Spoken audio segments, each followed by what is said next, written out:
Puis un jour, tout a éclaté. Fatou, une membre de longue date, les a vus sortir ensemble d'un hôtel. Elle ne voulait pas croire ce qu'elle avait vu, mais son cœur savait déjà. Elle a partagé ce qu'elle avait observé, et soudain, les pièces du puzzle se sont assemblées pour tout le monde. Toutes ces fois où Emmanuel défendait aveuglément Florence, tous ces trous inexpliqués dans les finances, tout devenait clair. Emmanuel avait des porcs à sa ferme, une boutique remplie de tout ce qu'on pouvait imaginer. Tout le monde se demandait comment il grandissait si vite. Mais le silence qui a suivi fut lourd. Personne ne les a confrontés. Parfois, les gens n'ont pas besoin de preuves, juste de clarté. Et maintenant, ils l'avaient. Les années ont passé.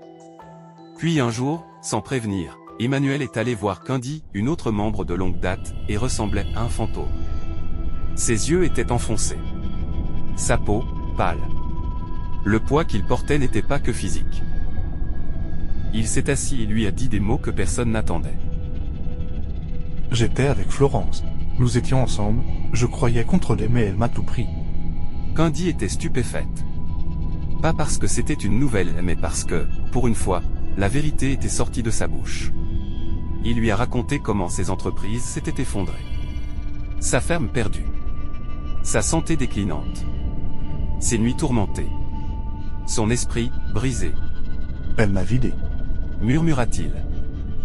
Spirituellement, financièrement, je n'ai plus jamais été le même après l'avoir rencontré.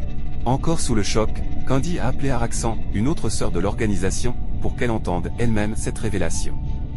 Elle avait besoin de s'assurer qu'elle ne rêvait pas. Emmanuel a tout raconté. Le vol. Les mensonges.